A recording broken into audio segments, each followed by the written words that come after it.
Nampahafantarina androany teny amin'ny fobetoerany Birao Malio tena miady amin'ny kolikoly Ambobao kosa nitatitry ny asa vitany tamin'ny taona 2012. Nasiany tena nandritra izany ihany koa ny tetikady vaovao entina iadina amin'ny kolikoly mandritra ny 10 taona manaraka, izay ampahafantarina amin'ny fomba ofisialy ny 20 ny volana septambra ho avy izao. 7 sy 705 tamin'ireo 7 tokony hanao fanambaram-pananana no nanatanteraka izany hoe 7 isanjato ny taona 2012 raha nitatitra nataon'ny mpanolotsaina ara-teknika eo anivon'ny Bianco Lamina Bototsarady. 7 sy 303 ny fitarainana voaray ary ny 7 dia afaka noadiadina na investigable. 10 sy 900 ireo dossier traité ka ny 7 dia nampitaina eny anivon'ny fitsarana. 3 sy 300 ireo fisamborana natao ka ny 5 dia nampidiry naponja ary ny 7 dia nahazo fahafana vonjomaika. Mariana moa fa feno 10 taona tamin'ny 2013 iny ny fampiarana ny fandarana asa iadina amin'ny kolikoly sy ny 10 taona ny sin'ny Bianco. Nisy ny famolavolana ny tetikady vaovao efa nekeny teo anivon'ny filakevitry ny ministra ny volana jona lasa teo, tetikady izay nampifanandrinana tamin'ny PGE sy ny PND.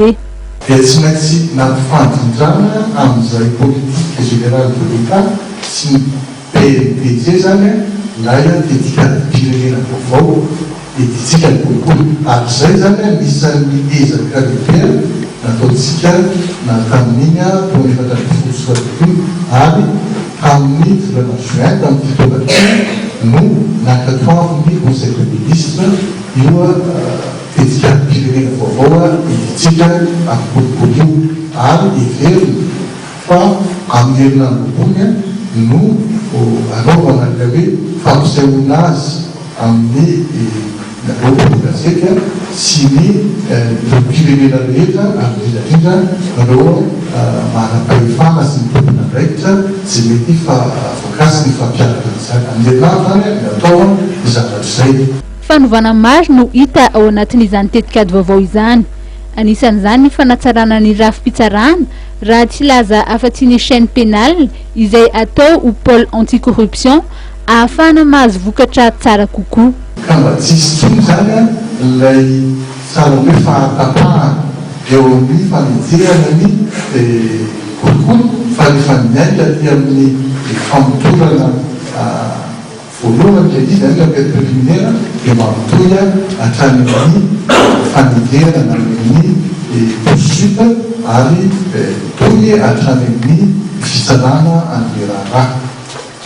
Dia isan'ny zava-dehibe anatin'ny stratégie nationale koa ilay hoe fametrahana lehibe hoe politique sectorielle zany hoe hiezaka itsika ametraka rafitra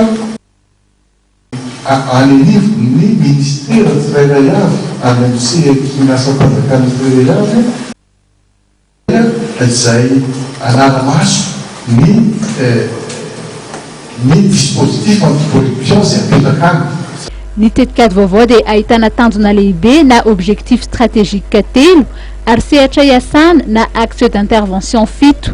Ny lahara-pahamehana na secteur prioritaire dia ahakasika sehatra 5 ary 30 kosa ireo antsoina hoe ligne d'activité.